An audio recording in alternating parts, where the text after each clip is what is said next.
Good morning, ladies and gentlemen. My names are Henry Gizamba Mafabi, an orthopedic technologist.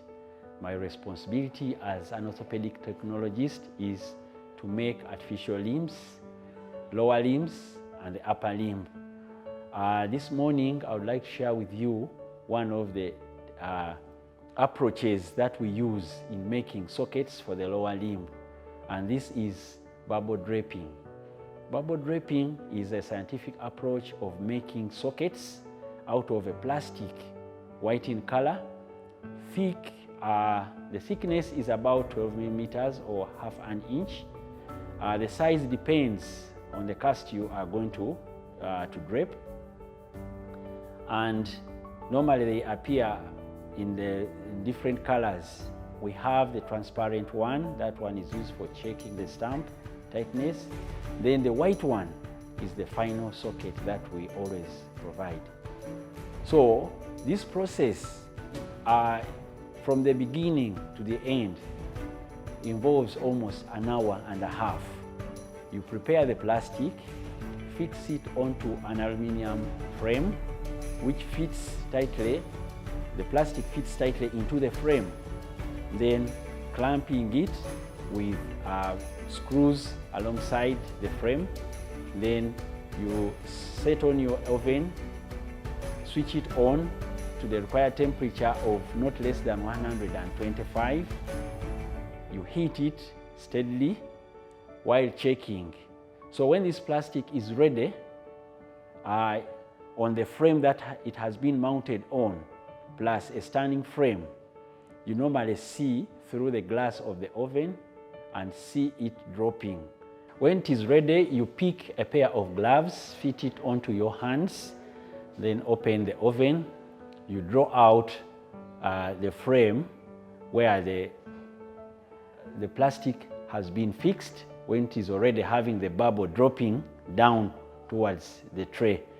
So you withdraw, and then, because the positive cast is mounted onto the vacuum sucker or the suction machine, then you drop it onto the cast, and then the surface of the cast will touch the brim of the vacuum sucker. Then automatically you release the vacuum with help of your hands. Rotate the frame either left or right, and then give it time, because the vacuum sucker will suck the impression of the plastic onto the cast.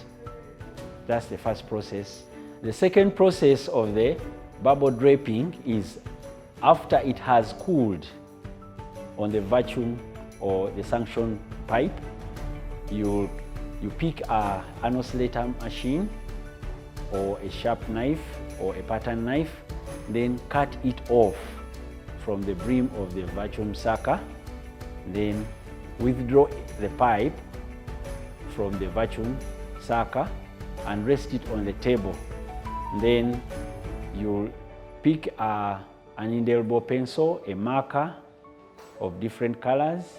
Then you trace the trimming lines onto the plastic. In the process, after trimming, you'll again pick the oscillator machine, and then you cut off the plastic following the trim lines you have indicated on the socket when it is cool.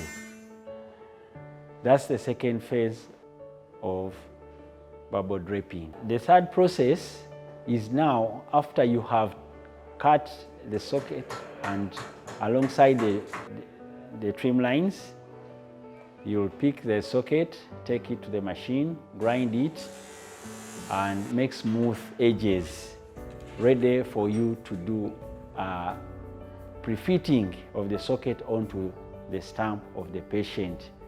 And the trimming lines will give you guidance with either little material or enough after doing what we call static alignment. That's when you'll get back to the bench and see how the fitting was.